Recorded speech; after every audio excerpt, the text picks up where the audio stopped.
ارے سوچو تو صحیح، تم اداس کیوں ہوتے ہو؟ کیوں اپنا آپ میں اکیلا فیل کرتے ہو؟ تم نے بھلا دیا اپنے اللہ کو، بھول گئے اپنے اللہ تعالیٰ کو۔ لوگوں نے تو تمہیں اکیلا کرا ہے، لوگوں نے تو اکیلا چھوڑا ہے، اللہ نے تھوڑی چھوڑا ہے۔ اللہ کو ہم بھولے ہیں، اللہ ہمیں نہیں بھولا ہے۔ ہمیں تو اللہ کا حکم نہیں مانتے ہیں، ہمیں تو اللہ کو راضی نہیں کر رہے، لیکن اللہ تو ہم سے راضی ہونے کے لیے ہمیشہ تیار ہے۔ میرے بندو مجھے پکارو، میں حاضر ہوں، حاضر ہوں۔ ہمیشہ یاد رکھنا میرے دوست، آج تجھ پر غم ہے، پریشان ہے، پرابلم میں ہے، تو اللہ ہے نا۔ لوگ تیری مدد نہیں کرتے تو اللہ ہے تو صحیح۔ اللہ نے تقدیر لکھی، تقدیر بدلے گا بھی اللہ تعالیٰ۔ اللہ کو راضی کریں۔ اگر اللہ کو بھلا کر دنیا کی طرف رجوع ہوئیں گے، دنیا کی طرف دوڑیں گے، تو دنیا تو بھائی حقیقت ہے، دنیا تو کسی کی سگی نہیں ہے، کسی کو اپنا نہیں بناتی ہے، سب کو بھلا دیتی ہے، سب کو بھول جاتی ہے۔ کیا سمجھتے ہو؟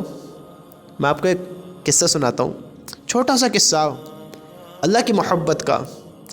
آج ہم نے لوگوں سے محبت کی، لیکن لوگوں نے ہمیں رسوا کر دیا۔ ہم نے لوگوں سے محبت کی، لوگوں نے ہمیں رسوا کر دیا، اور ہم نے اللہ کو بھلا دیا۔ اور اللہ ہم سے کیسے محبت کرتا ہے؟ دیکھو، اللہ تعالیٰ سے حضرت موسیٰ نے پوچھا گناہ گار اور نیک کے بارے میں، جب وہ اللہ کو پکارتے ہیں تو اللہ نے کہا اے موسیٰ، جب کوئی گناہ گار پکارتا ہے تو میں اسے 3 دفعہ لبیک کہتا ہوں، لبیک لبیک لبیک، اور جب فرما بردار یعنی اچھا پکارتا ہے تو میں 1 بار کہتا ہوں لبیک۔ تو موسیٰ نے کہا یا اللہ، فرما بردار اچھا پکارتا تو 1 بار لبیک، اور گناہ گار پکارتا ہے نافرمان تو 3 بار لبیک، ایسا کیوں؟ تو اللہ نے کہا اے میرے پیارے موسیٰ، جب مجھے گناہ گار بندہ پکارتا ہے تو میں 3 بار لبیک کہتا ہوں، میں حاضر ہوں، میں حاضر ہوں، میں حاضر ہوں۔ کیوں؟ کیونکہ اس گناہ گار کو اللہ سے ہی یقین ہوتا ہے، اللہ کی رحمت پر اسے یقین بھروسہ ہوتا ہے کہ اللہ ہی سب کچھ کرنے والا، اللہ ہی مجھے معاف کرنے والا ہے۔ اللہ 3 دفعہ لبیک کہتا ہے، میرے بندے میں حاضر ہوں، لبیک لبیک لبیک، میں حاضر ہوں، حاضر ہوں، حاضر ہوں۔ اور جب فرما بردار پکارتا ہے تو اللہ 1 بار کہتا ہے لبیک، میں حاضر ہوں۔ وہ ایسا کیوں؟ فرما بردار سے 1 بار کیوں؟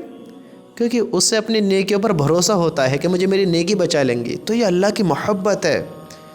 اللہ کو ہم بھولے، اللہ ہمیں نہیں بھولا۔ میرے بھائیو، آج حالات دیکھ کر لوگوں نے تمہیں چھوڑ دیا تو تم نے بھی اللہ سے ناطہ توڑ دیا، اللہ کو تم نے بھی چھوڑ دیا۔ بتاؤ دل کو سکون کیسا ہوگا جب ہم دونوں سائڈ سے بے وقوف بنیں گے؟ سکونوں کا مالک، تعلق اچھے بنانے کا مالک اللہ ہے۔ اللہ کو راضی کر کر اگر رہو گے تو اللہ ساری دنیا کو راضی کرا دے گا۔ اگر لوگوں کو راضی کرو گے اللہ کو ناراض کر کر تو سب تم سے ناراض ہو جائیں گے، تم سب کے آگے پھر ذلیل ہو جاؤ گے۔ اللہ ہم سے بڑی محبت کرتا ہے۔ میرے بھائیو، آج برا وقت ہے تو اس کو اللہ اچھا کرنے پر قادر ہے۔ اللہ سے اچھا بن، اللہ سے دوستی کر۔ اللہ کو تو نے، میں نے، ہم گناہ گاروں نے بھلایا ہے، اللہ نے ہمیں نہیں بھلایا ہے، ہمیں نہیں بھلایا۔ اگر اللہ ہمیں بھلاتا، ذرا بتاؤ تو صحیح، اگر اللہ ہمیں بھلاتا تو کیا اللہ ہمارے رزق کا دروازہ کھولے رکھتا؟ ہمیں روز کھلاتا ہے، روز پلاتا ہے، روز ہنساتا ہے، روز سلاتا ہے، ہماری زندگی بہتر گزرواتا ہے۔ اگر اللہ ہمیں بھلاتا تو توبہ کا دروازہ بند نہیں کر دیتا ہمارے لیے؟ نا نا نا نا نا میرے بندو، توبہ کا دروازہ ہمیشہ کھلا ہے۔ جب تک یہ روح تمہاری جسم میں ہے، میرے جسم میں، میرے بھائیو، توبہ کا دروازہ کھلا ہے۔ اللہ سے معافی مانگا، اللہ راضی۔ دنیا کا سب سے آسان کام ہے، سب سے آسان کام اللہ کو راضی کرنا، اللہ کو راضی کرنا، اللہ کو راضی کرنا دنیا کا سب سے آسان کام ہے۔ اللہ نے ہمیں نہیں بھلایا، ہم نے اللہ کو بھلا دیا۔ میرے بھائی، اگر زندگی اچھی بنانی ہے، سکون میں گزارنی ہے، تجھے اچھا بننا ہے تو اللہ کو یاد کر، اللہ کو پہچان۔ اللہ کی قسم، اسی میں سمجھداری ہے، اسی میں سمجھداری ہے۔ ہم نے اللہ کو بھلایا ہے، اللہ نے ہمیں نہیں بھلایا ہے۔